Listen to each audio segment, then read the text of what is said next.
Mga gusto kabuhaton sa akong kinabuhi. Pati na itong kalimtan mga isoon.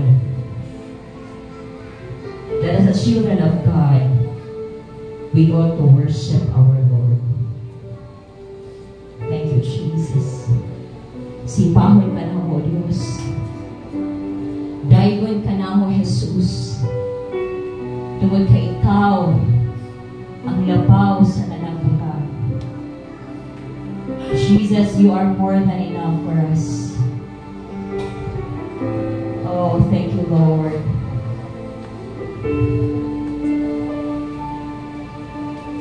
Simbahon ka, O Diyos. Daigon ka, Jesus.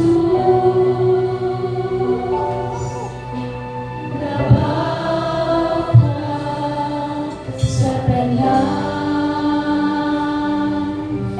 damhala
nga nakaingon ka sa imong kaugalingon that Jesus is mao lang ang labing gamhanan o labing balaan sa imo ang kinabuhi.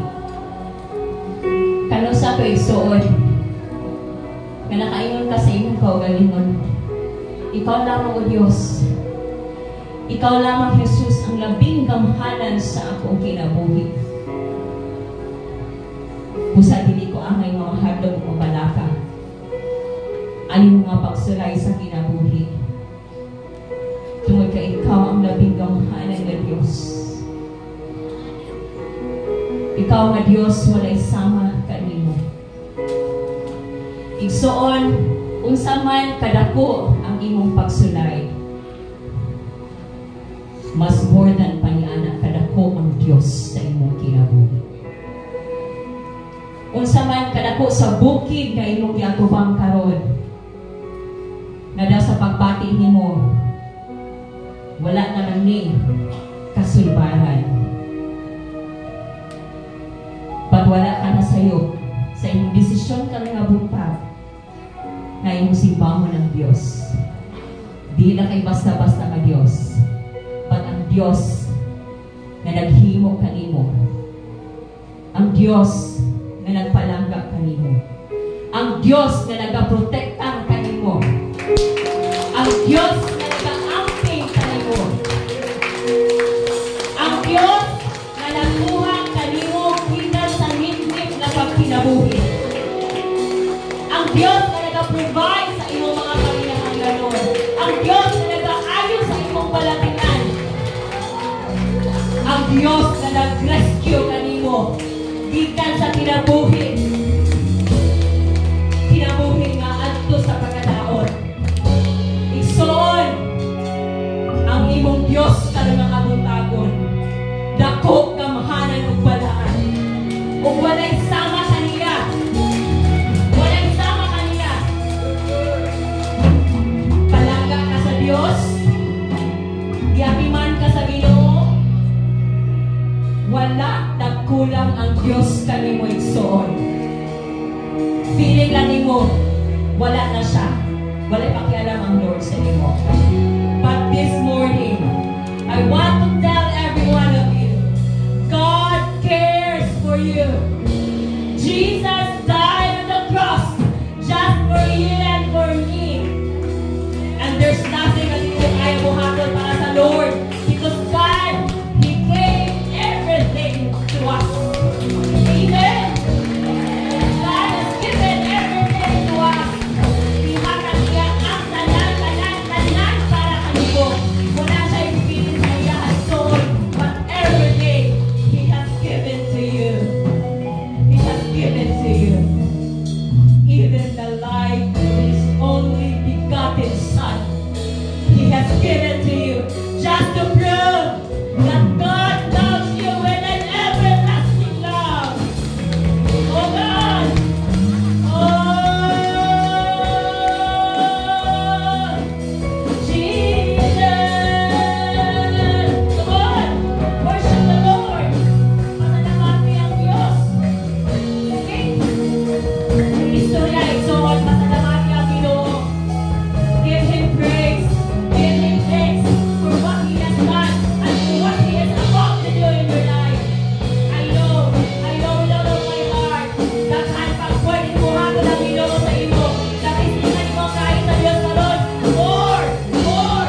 Lord God, nakakita ka sa kasing-kasing sa mga tagusan na aning nga room.